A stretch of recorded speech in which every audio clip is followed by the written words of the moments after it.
Hi Wangshan family, welcome back. Promise made my life hell का next chapter start करते हैं। Shuyang, Shao Xinchen और Wei Wuxian तीनों भी अभी उसी पार्किंग लॉट में मौजूद थे और शुयांग विंग को कन्विंस कर रहा था ताकि वो अपनी सर्जरी करा ले। एक्चुअली कुछ दिन पहले वेंचाओ के भेजे गुंडों से लड़ते लड़ते विंग को अपने हेड में एक बहुत बड़ी इंजरी हो चुकी थी, जिसके चलते विंग के हेड में जो कुछ नर्व्स थी वो पूरी तरीके से ब्लॉक हो चुकी थी और अगर वो ब्लॉकेज ना हटाया जाए तो विंग की जान को भी खतरा था, क्योंकि वो ब्लॉकेज बढ़ते बढ़ते बहुत ज़्यादा बढ़ जाएगा और बाद में वो विंग की ही जान ले लेगा। और विंग को ये सर्जरी 30 दिनों के अंदर अंदर ही करनी थी, वरना विंग की मौत पक्की थी। यही बात शुयांग को पता चल चुकी थी, इसीलिए आज शुयांग यहाँ विंग से मिलने आया था। पर विंग ने वो सर्जरी कराने से साफ साफ मना कर दिया था, क्योंकि अब वो जीना ही नहीं चाहता था। विंग ने शुयांग की तरफ देखा और एक नॉर्मल स्माइल के साथ कहा, अगर आप सच में चाहते हैं कि मैं खुश रहूं तो मेरे लिए बस एक फेवर कर दीजिए। शुयांग ने विंग की तरफ देखा और उससे अपनी लो ट्यून में पूछा, और वो क्या कर रहे हैं? तब विंग ने एक बड़ी सी स्माइल के साथ कहा, आप दोनों इन 30 दिनों के अंदर अंदर अपनी शादी कर लीजिए। मेरी लाइफ में बस आप दो ऐसे पर्सन हैं जिनसे मैं अपने पूरे सच्चे दिल से प्यार करता हूँ। आप दोनों की मैं बहुत रिस्पेक्ट करता हूँ और सच में मैं अपने जिंदा होते हुए अपने सामने आप दोनों की शादी देखना चाहता हूँ। इसे आप मेरी लास्ट विश भी समझ सकते हैं। तुरंत शाओ शिनचैन आगे आया और उसने विंग से कहा, विंग ये क्या बोल रहे हो तुम? प्लीज यांग की बात मान जाओ और सर्जरी करा लो। तुम्हारी सर्जरी के बाद मैं वादा करता हूँ कि हम दोनों एक ग्रैंड वेडिंग करेंगे। तब विंग ने उसी स्माइल को बरकरार रखते हुए शिनचैन की तरफ देखा और कहा, सर्जरी के बाद मैं ठीक हो जाऊंगा, ये 100% सच है, पर एक सच ये भी है कि मैं सर्जरी कराऊंगा ही नहीं और ये मेरा लास्ट डिसीजन है। अब आप लोग सोचिए, अगर मेरी लास्ट विश कंप्लीट करना चाहते हैं तो जल्द से जल्द आप दोनों भी शादी कर लीजिए। इतना बोलकर विंग ने उन दोनों को एक स्माइल दी, तो जो विंग की जेन्युइन स्माइल थी, और उसने अपने पॉकेट से अपनी कार कीज बाहर निकाली और वो तुरंत अपनी कार की तरफ चला गया, बिना शुयांग और शाओ शिनचैन की आगे की बात सुने। उसने अपनी कार ली और वो सीधा वहां से जा चुका था। वही शुयांग और शाओ शिनचैन, वो दोनों भी टोटली शॉक थे और विंग की तरफ ही देख रहे थे, मतलब विंग की जाती हुई उस कार की तरफ। जैसे ही विंग की कार उन दोनों की नजरों से पूरी तरीके से डिसअपियर हो गई, शुयांग सीधा जमीन पर गिर गया, क्योंकि अब उसके पैरों ने जवाब दे दिया था और वो अपने नीज के बल जमीन पर बैठा हुआ था। उसके आंखों से लगातार आंसू बहने लगे थे और शायद शुयांग इसे महसूस भी नहीं कर पाया था। विंग, वी वूशियान, जिसे वो अपना सबसे प्रीशियस गिफ्ट मानता है, जिस इंसान से वो इस दुनिया में सबसे ज्यादा प्यार करता है, जिस इंसान का ख्याल रखने का वादा उसने किया था खुद से, और आज वही वादा वो निभा नहीं पा रहा। इसी बात को सोचते हुए शुयांग को खुद पर बहुत ज्यादा गुस्सा आ रहा था। वही शाओ शिनचैन, वो भी इन कुछ सालों में विंग से बहुत ज़्यादा अटैच हो चुका था और वो भी नहीं चाहता था कि विंग अपनी जान से हाथ धो दे, क्योंकि ऑब्वियसली वो भी विंग से बहुत ज़्यादा प्यार करता था। शाओ शिनचैन ने शुयांग की तरफ देखा, जो अभी ज़मीन पर बैठा हुआ था। शाओ शिनचैन भी शुयांग के पास ही नीचे बैठ गया और उसने शुयांग के फेस पर हाथ रखते हुए उसे होल्ड किया और कहा, विंग ये सब क्यों कर रहा है? आखिर ऐसी क्या बात है जो विंग पूरी तरीके से टूट चुका है? कौन से वादे की यह बात हो रही है? आपसे मैंने आज तक कुछ भी नहीं पूछा, पर आज मैं सच में जानना चाहता हूँ, क्योंकि मैं विंग को ऐसे मरते हुए नहीं देख सकता। वो बच्चा है, अभी भी छोटा है। हो सकता है कि अगर मुझे रीज़न पता हो तो मैं उसे कन्विंस कर लूँ। शुयांग ने शाओ शिनचैन की तरफ देखा और एक ब्रोकन स्माइल के साथ कहा, नहीं, वो नहीं मानेगा। वो कभी भी किसी की भी बातें नहीं मानता। वो अपनी बातों को और अपने वादों को लेकर बहुत ज़्यादा पक्का है। जो वादा एक बार उसने कर दिया वो वादा वो अपनी जान देकर भी निभाएगा, और यही वो आज भी कर रहा है। तब शुयांग ने चाओ शिनचैन की आंखों में देखा और कहा, वो बच्चा नहीं है, वो बहुत बड़ा हो चुका है। एक ही रात में उसने अपनी जिंदगी का सबसे वर्स्ट टाइम सफ़र किया है, और उसी के चलते वो आज ऐसा हो चुका है।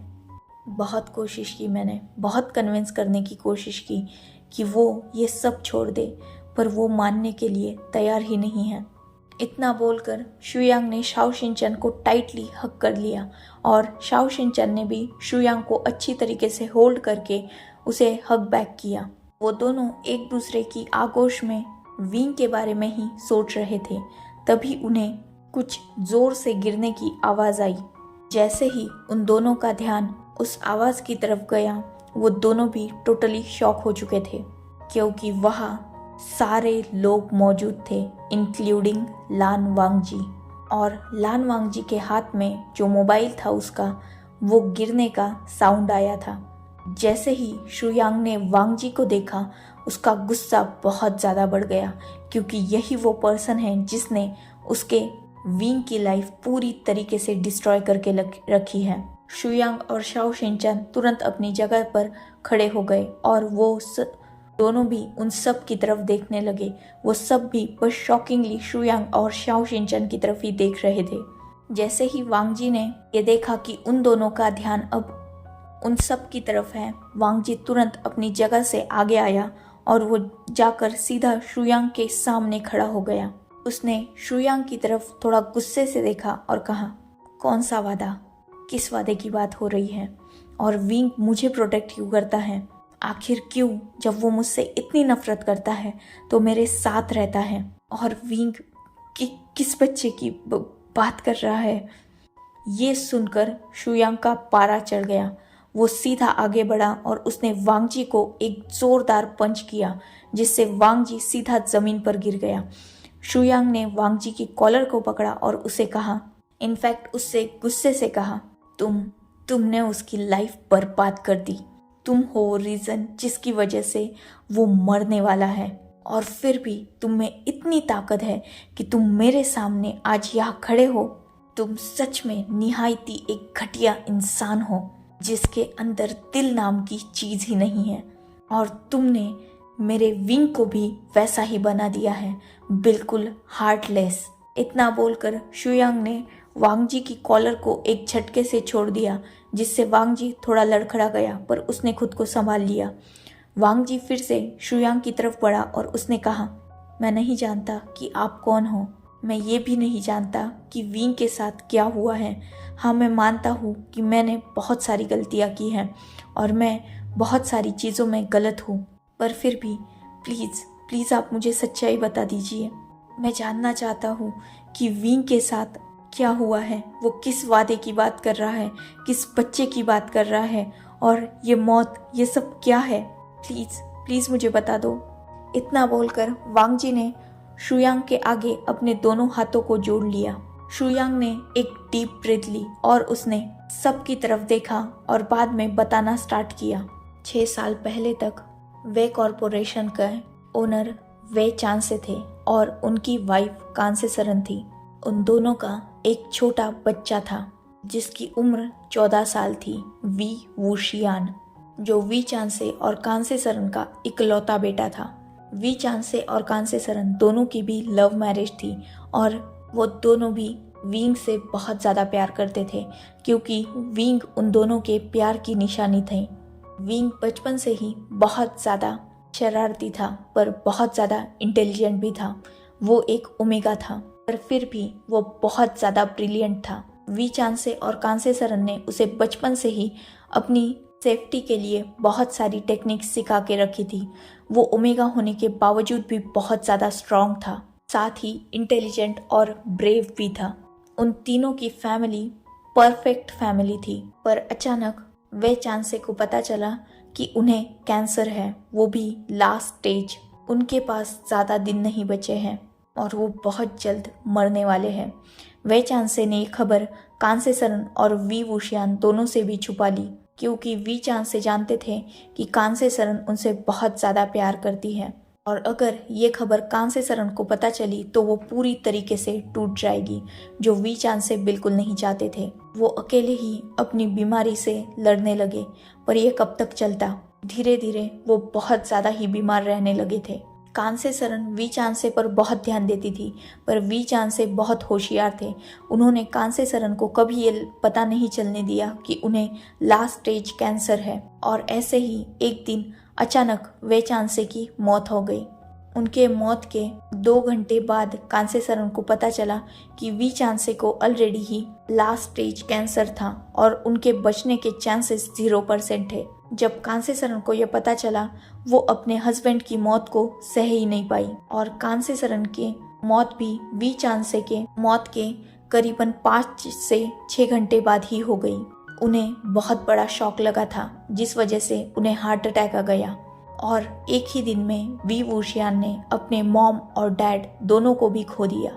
तब उसकी उम्र सिर्फ 14 साल थी और उसी उम्र में विंग पूरी तरीके से अनाथ हो गया। एक ही दिन में उसके मॉम डैड दोनों भी उससे दूर जा चुके थे और एक हंसती खेलती फैमिली बर्बाद हो चुकी थी। विंग उस दिन बहुत ज़्यादा उदास था और उसने अपने मॉम डैड का फ्यूनरल किया। विंग बचपन से ही बहुत ज़्यादा इंटेलिजेंट था, जिस वजह से उसे दुनियादारी की अच्छी खासी समझ भी थी। वी चांसे और कांसे सरन उन दोनों का फ्यूनरल हो चुका था और विंग उस जगह से अकेले ही अपने घर की तरफ निकल आया था, या यूँ कहा जाए वो बस उन चीज़ों से दूर भागना चाहता था। इसीलिए वो उन सुनसान सड़कों पर रात को घूम रहा था।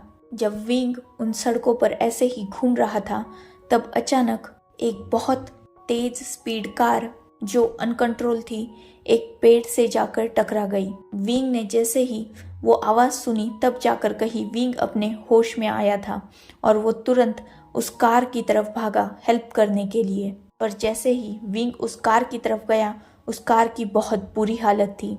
ड्राइवर ऑन द स्पॉट मर चुका था और पीछे जो कपल बैठा था, उसमें से हस्बैंड की मौत हो चुकी थी और वाइफ बस आखिरी कुछ सांसें गिन रही थी। विंग उनकी तरफ गया और डोर ओपन करने की कोशिश की, पर वो कार का डोर पूरी तरीके से जैम हो चुका था, क्योंकि वो एक्सीडेंट बहुत ज़्यादा खतरनाक था और पूरी कार ऑलमोस्ट ब्रेक हो चुकी थी, जिस वजह से कार का डोर ओपन ही नहीं हो रहा था। पर फिर भी विंग ने बहुत ज़्यादा कोशिशों के बाद जैसे तैसे करके उस कार का डोर ओपन किया और उस लेडीज़ को बाहर निकाला।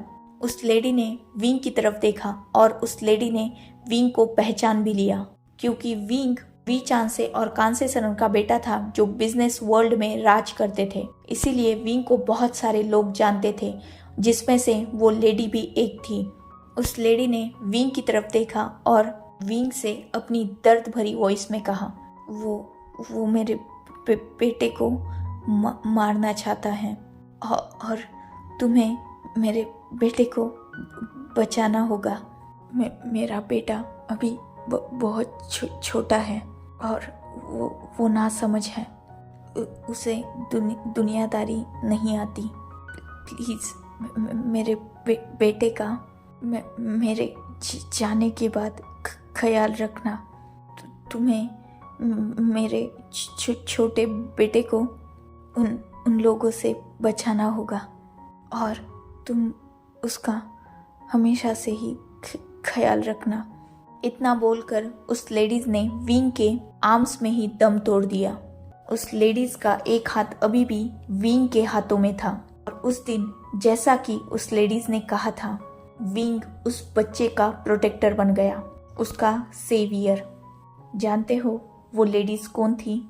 वांगजी बस शुयांग की सारी बातें सुन रहा था और शुयांग ने वांगजी की तरफ देखते हुए एक हल्की सी स्माइल की और कहा, वो मिसेस लैन थी, मतलब तुम्हारी मॉम और डैड का एक्सीडेंट नहीं हुआ था, उन्हें वेंचाओ ने मारा था, उनकी कार के ब्रेक्स फेल करके। कार का सेफ्टी सिस्टम भी वेंचाओ के आदमियों ने ही फेल किया था, जिस वजह से कार का एक्सीडेंट हो गया। उस दिन विंग पूरी तरीके से टूटा हुआ था, उसने अपनी फैमिली को खोया था, पर इस बच्चे के पास जीने का कोई मकसद नहीं था। उसे तुम्हारी मरती हुई मॉम ने एक जीने का मकसद दिया और वो था तुम्हारी जिम्मेदारी। विंग ने लैन फैमिली के बारे में सब कुछ पता किया। तब विंग को पता चला कि मिसेस लैन ने तुम्हारा नाम क्यों लिया। एक्चुअली तुम्हारा ब्रदर तुमसे बड़ा था, पर उसे बिजनेस में कोई भी इंटरेस्ट नहीं था, जिस वजह से पूरा बिजनेस तब तुम संभालने लगे थे। तुम्हारी उम्र भी तब ज़्यादा नहीं थी, तुम सिर्फ 18 साल के थे, पर फिर भी तुम अपने अंकल के साथ मिलकर बिजनेस संभाल रहे थे। सिचैन किसी का टारगेट बना ही नहीं, क्योंकि सिचैन कभी बिजनेस वर्ल्ड में आया ही नहीं था तब तक। इसीलिए पूरा बिजनेस वर्ल्ड अगर लैन फैमिली में किसी को जानता था तो वो था लैन चिंगेजुन, लैन कुरैन और बाद में लान वांगजी। लैन सिचैन के बारे में बहुत कम लोग जानते थे। सब ये तो जानते थे कि लैन का एक बड़ा बेटा भी है, पर सब ये भी जानते थे कि उस बेटे को बिजनेस में कोई भी इंटरेस्ट नहीं है। इसीलिए सब तुम्हारी जान के पीछे पड़ चुके थे, ताकि तुम्हारी मौत के बाद वो पूरा बिजनेस वो लोग अपने कंट्रोल में ले सके।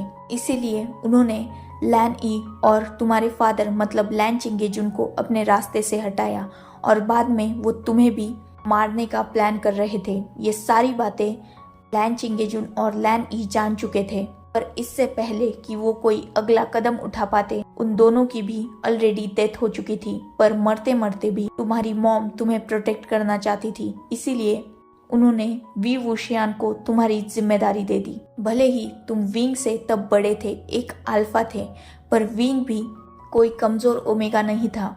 उसने मरते मरते तुम्हारी मॉम से ये वादा कर दिया कि वो तुम्हें हमेशा ही प्रोटेक्ट करेगा, और उसी के चलते वो 14 साल का बच्चा तुम्हारा गार्डियन एंजल बन गया। उसने हर कदम पे तुम्हारा पीछा किया, इनफैक्ट तुम्हें स्टॉक किया। तुम्हारी जान पर आज तक जितनी भी खतरे आए, उसने खुद ने उसे फेस किया है। तुम जानते भी नहीं कि कितनी बार तुम्हारी वजह से वो खुद मौत के दरवाजे तक पहुंचा है। उसने तुम्हें सबसे बचाया, पूरी दुनिया से। उसने लैन फैमिली को हेल्प किया उसके बिजनेस को संभालने में। उसने इनडायरेक्टली हमेशा तुम्हारे बिजनेस में भी ध्यान दिया और तुम पर भी ध्यान दिया। तुम्हारी मॉम डैड के मौत के बाद तुम एक रूड और एरोगेंट बच्चे बन गए, जिसे किसी से भी कोई फर्क नहीं पड़ता था। पर अचानक तुम्हारी लाइफ में वो मैम में आ गई और तुम उसके प्यार में पूरी तरीके से पागल हो गए। विंग ऑलरेडी जानता था कि म्याम्या एक गलत लड़की है, और विंग उस दिन तुम्हें उसी म्याम्या की सच्चाई दिखाना चाहता था। इसीलिए विंग ने ही एक बिजनेस प्रपोजल के लिए उस दिन तुम्हें कॉल करवाया था, ताकि तुम उस पार्टी से बाहर आकर अपने रूम की तरफ जा सको और तुम तब म्याम्या की सच्चाई देख सको।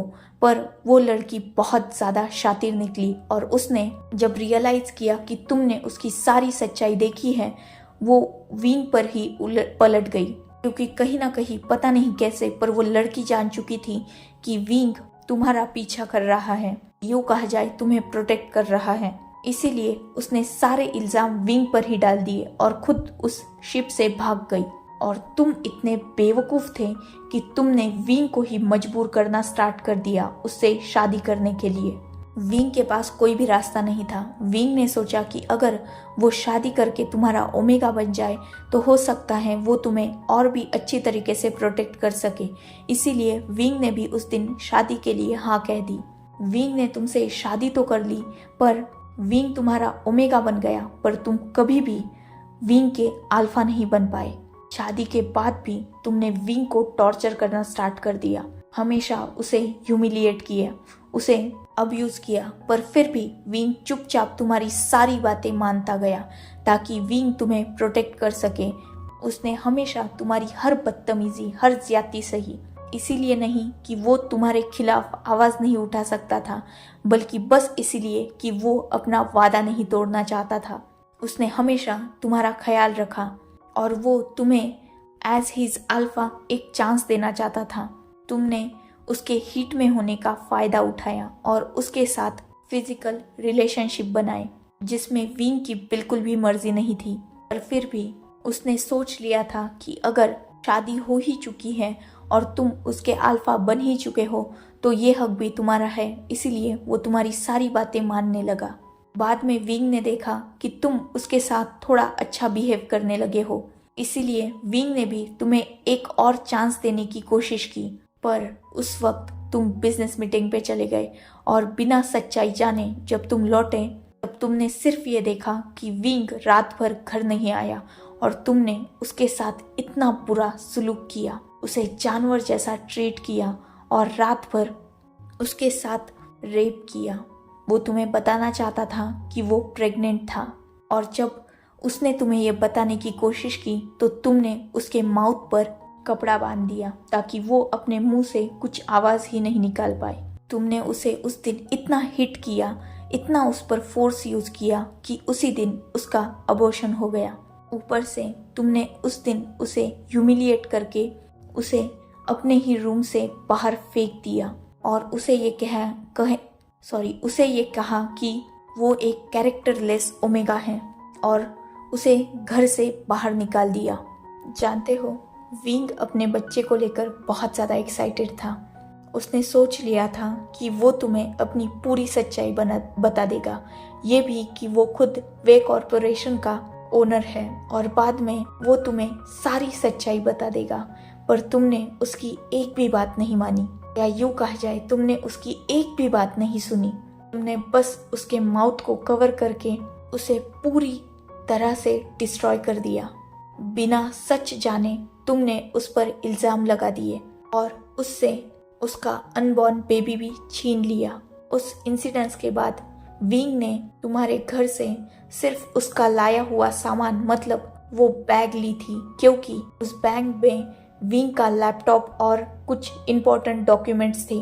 विंग जब तुम्हारे घर पे था तब भी वो वे कॉरपोरेशन का वर्क करता था और तुम्हारे पास उसके लिए वक्त ही नहीं था, इसीलिए तुम्हें कभी पता ही नहीं चला कि विंग अपने रूम में बैठकर करता क्या है। तुम्हें कभी भी विंग की पूरी सच्चाई पता ही नहीं थी। तुमने पहले भी उसे बस गलत समझा और उससे शादी की, बाद में उसे गलत समझ के टॉर्चर किया और बाद में उसे गलत समझ के उसे पूरी तरीके से डिस्ट्रॉय कर दिया। उस दिन रात को विंग ने मुझे कॉल किया था एंड बिलीव मी, उस दिन जब मैंने विंग की वो हालत देखी ना, विंग तो क्या, मैं खुद भी पूरी तरीके से टूट चुका था, क्योंकि विंग मेरे लिए बहुत इम्पोर्टेंट है इस दुनिया में। तुम उसके बारे में कुछ भी नहीं जानते। तुम जानना चाहोगे कि मैं कौन हूँ? वांग जी अभी भी शुयांग की तरफ ही देख रहा था। शुयांग ने एक ब्रोकन स्माइल के साथ कहा, विंग मेरी बहुत ज़्यादा इज्जत करता है, वो हमेशा मेरी हर बात मानता है, पर मेरा और उसका कोई खून का रिश्ता नहीं है। मैं एक अनाथ हूँ। मेरे फादर विंग के फादर के पास वर्क करते थे। मेरे फादर विंग के पापा के ड्राइवर थे और अचानक एक दिन उनकी मौत हो गई। जब ये बात विंग चांसे को पता चली तब उन्होंने मुझे अपने घर लाया और तभी मैं विंग से मिला। मैं एक नौकर का बेटा था, पर फिर भी वी चांसे, कांसे सरन और विंग ने मुझे अपनी फैमिली का पूरा प्यार दिया। इनफैक्ट वी चांसे ने तो मुझे विंग का बड़ा भाई तक कह दिया था और विंग भी मुझे अपना बड़ा भाई मानने लगा। मेरा और उसका खून का कोई रिश्ता नहीं है, पर फिर भी इस पूरी दुनिया में मुझे वो सबसे ज़्यादा प्रीशियस है। विंग के मॉम डैड की मौत के बाद भी विंग ने कभी भी मुझे नहीं छोड़ा। वो हमेशा से ही मुझे अपने गग की जगह ही देखता रहा। इस पूरे वे कॉरपोरेशन का इकलौता ओनर सिर्फ विंग नहीं है, बल्कि इस पूरे वे कॉरपोरेशन के हाफ शेयर्स मेरे नाम हैं और आधी प्रॉपर्टी भी, ताकि विंग मुझे कभी भी ये रियलाइज़ नहीं करवाना चाहता था कि मैं उसका सगा भाई नहीं हूँ। इसीलिए विंग के मॉम डैड की मौत के बाद विंग ने सारी चीज़ें आधी आधी बांट ली। मेरे लाख मना करने के बावजूद भी विंग ने मुझे वे कॉरपोरेशन के हाफ शेयर्स दिए और मुझे अपने बड़े भाई होने का हक भी दिया। वो मेरी हर बात मानता रहा और आज तक मानता रहा, पर ये पहली बात है जो उसने रिफ्यूज़ कर दी। विंग कुछ दिन पहले जब घर जा रहा था तब उसे पता चला कि वेंचाओ ने तुम्हारी मौत का सेटअप बना के रखा है। वेंचाओ ने तुम्हारे पीछे कुछ गुंडों को भेजा था और विंग उस रात उन्हीं गुंडों से फाइट कर रहा था। विंग ने उस दिन तुम्हें बचाने के लिए बहुत सारे गुंडों से फाइट तो कर ली, पर वो खुद बहुत ज़्यादा इंजर्ड हो चुका था, जिस वजह से विंग खुद हॉस्पिटलाइज था। वो करीबन 2 दिन तक बेहोश था क्योंकि उसे भी बहुत ज़्यादा चोटें लगी थी। और जब उसने हॉस्पिटल में अपनी आंखें खोली तब डॉक्टर ने उसे कम से कम 10 से 12 दिन का बेड रेस्ट बताया था, पर विंग 2 ही दिन में उस हॉस्पिटल से भाग आया। विंग के हेड पर बहुत बड़ी इंजरी हो चुकी है उसी फाइट में, और अगर वो इंजरी जल्द से जल्द ट्रीट ना हो सकी तो विंग की मौत हो सकती है। इनफैक्ट उसके पास सिर्फ 30 दिन है। ये बात विंग खुद भी जानता है, पर उसे खुद की जान की कोई फिक्र ही नहीं है, क्योंकि विंग ने खुद को बहुत पहले ही मार दिया है। उस दिन तुम्हारी मॉम ने विंग से वादा लिया, जिस वजह से वो छोटा सा 14 साल का बच्चा विंग से वी वुशियान बन गया, और तुम्हारा सीक्रेट स्टॉकर भी। आज तक लैन फैमिली में जो भी प्रॉब्लम्स आई उन्हें विंग ने ही हैंडल किया, चाहे वो फाइनेंशियल हो या फिर फैमिली प्रॉब्लम हो। उन सब चीज़ों में विंग ने कैसे न कैसे तुम्हारा साथ दिया, तुम्हें संभाला। विंग तुम्हें तुमसे भी ज़्यादा अच्छी तरीके से जानता है, पर उसने कभी नहीं सोचा था कि तुम इतने खतरनाक भी हो सकते हो। विंग को कभी नहीं लगा था कि तुम अपने जेलसी के चलते उसके साथ इतना बुरा सुलूक करोगे। इनफैक्ट उस दिन तुमने अपने गुस्से और जेलसी के चलते अपने ही बेटे की जान ले ली, जिसने अभी ठीक से दुनिया देखी भी नहीं थी, या यूँ कहा जाए जो अभी तक दुनिया को फील तक करना स्टार्ट नहीं किया था। और उस दिन से विंग तुमसे नफरत करने लगा, पर फिर भी उस वादे के चलते विंग ने कभी भी तुमसे अपनी नजरें नहीं हटाई। वो हमेशा तुम्हारे साथ रहा, तुम्हारे आसपास रहा। विंग जानता था कि तुम उसे पागलों की तरह ढूंढ रहे हो, पर उसके बाद विंग में ही ये हिम्मत बची नहीं थी कि वो तुम्हारे पास आ सके। इसीलिए वो 2 साल तक तुमसे छुपता रहा।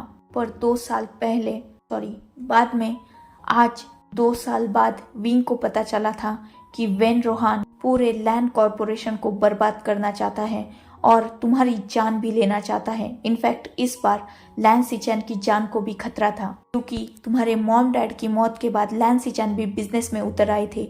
इसीलिए विंग ने तुम दोनों भाइयों को प्रोटेक्ट करने के लिए फिर से तुम्हारे सामने कदम रखा, पर इस बार उसने विंग नहीं वी वुशियान बन के तुम लोगों की लाइफ में एंटर किया। तुम पांचों कॉरपोरेशन एक दूसरे से कहीं ना कहीं जुड़े हुए थे, क्योंकि लैन सिचैन का मेट जियांग चैंग है जो जियांग कॉरपोरेशन से है। जियांग चैंग की बहन यानली है जो जिन कॉरपोरेशन से है। जिन कॉरपोरेशन का ओमेगा बेटा मेंग्याओ नी मिंजू का अल्फ ओमेगा है। ऐसे करके तुम सब सारी फैमिलीज एक दूसरे से अटैच थे। इसीलिए विंग ने तुम पांचों फैमिलीज को चुना, ताकि विंग तुम पांचों पर ही नजर रख पाए और जिससे वो वेन कॉरपोरेशन पर भी अपनी नजर रख पाए। इसीलिए विंग ने वेन चाओ और वेन रोहान को भी इस प्रोजेक्ट का हिस्सा बनाया, और अब तक सारी चीजें विंग के प्लान के मुताबिक ही हुई। विंग ने वेन कॉरपोरेशन से उनकी पूरी कॉरपोरेशन हड़प ली, ताकि वेन कॉरपोरेशन तुम्हें हार्म ना कर पाए। पर वेन चाओ अभी भी अपने सही रास्ते पे नहीं आया था और वो तुम्हारी जान लेना चाहता था।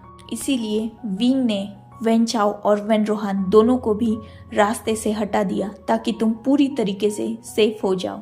अब विंग के पास कोई भी टास्क नहीं है, क्योंकि तुम पूरी तरीके से सेफ हो। अब तुम्हारी लाइफ में कोई भी ऐसा पर्सन नहीं है जिससे विंग की जरूरत पड़े, और तुमने विंग को उसकी लाइफ में इतना तोड़ दिया है, इतना डिस्ट्रॉय कर दिया है कि अब वो जीना चाहता भी नहीं है। इसीलिए वो ये सब कर रहा है। So, enough for today. Let's take a break. Next chapter in next video. If you like my explanation, like, comment and subscribe my channel. Hopefully you all are enjoying this journey. Goodbye, take care, enjoy your beautiful life.